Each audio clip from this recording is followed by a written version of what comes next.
और आपका नाम और आप क्या वक्फ के पक्ष में हैं? मेरा नाम मौलाना कौकब मुश्तबा, राष्ट्रीय अध्यक्ष उलमा फाउंडेशन। उसी का आज वफद जेपीसी कमेटी के सामने पेश हुआ था, जिन्होंने अपने जो पॉइंट थे वो रखे हैं। इसलिए कि जब से 1954 से वक्फ एक्ट बना है और उस 1995 तक और 2024 तक औकाफ को बर्बाद किया गया है।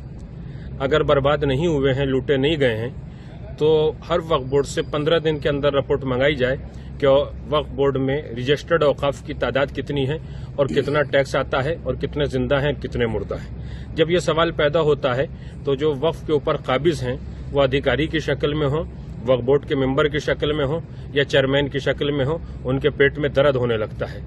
वक्फ प्रॉपर्टी किसी का जाती माल नहीं होती है।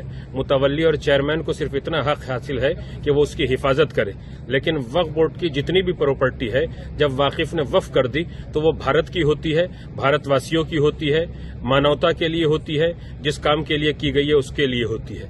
आज मेरी भारत सरकार से गुजारिश है कि जल्दी से जल्दी वक्फ संशोधन बिल 2024 पास किया जाए और जिन लोगों ने वक्फ की जायदादों को बर्बाद किया है, खाया है, लूटा है, उनके खिलाफ तत्काल एफआईआर दर्ज करके उनको सख्त से सख्त सजा दिलाई जाए, ताकि ये सरकार की संपत्ति, कौम और मिल्लत की संपत्ति फिर से कामयाबी और कामरानी की तरफ मिल्लत इंसानियत को बढ़ा सके। मौलाना साहब, आपने सजेशंस क्या क्या दिए हैं आज मीटिंग? मैंने जेपीसी के सामने शिया समुदाय के मसले के ऊपर एक बात ये रखी है कि भारत में 36 सूबों में से 2 सूबों में शिया वक्फ बोर्ड है, बाकी सूबों में शिया वक्फ बोर्ड स्टेट में नहीं है।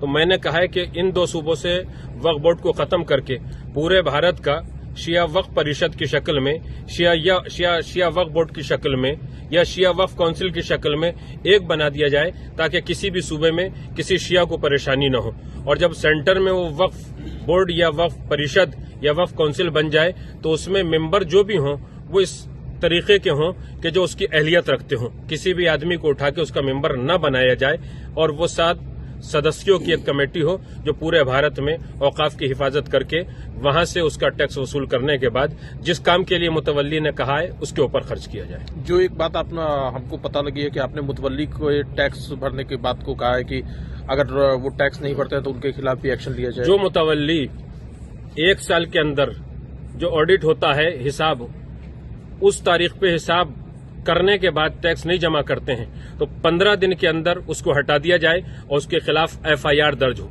इसी एफआईआर से दर्ज होने से डरने के लिए मौलाना अरशद मदनी जैसे बहुत से मौलवी हिंदुस्तान के अंदर हाय तौबा मचाए हुए हैं कि वक्फ बिल पास न हो, वक्फ बिल पास न हो, वक्फ बिल पास न हो। अरे तुम्हारे साथ अगर कोई घटना हो जाती है तो बड़ी सजा दिलाना चाहते हो। कोई पूरे हिंदुस्तान को लूट के चला जाए, पहले महमूद गजनवी लूट के चला गया, दूसरे बादशाह वो लूट के चले गए, तो जो भी भारत की संपत्तियों को बर्बाद करेगा, लूटेगा, उसके खिलाफ एफआईआर भी दर्ज होगी, उसके पेट से वो माल निकाला भी जाएगा। ये भारत की संपत्तियां हैं।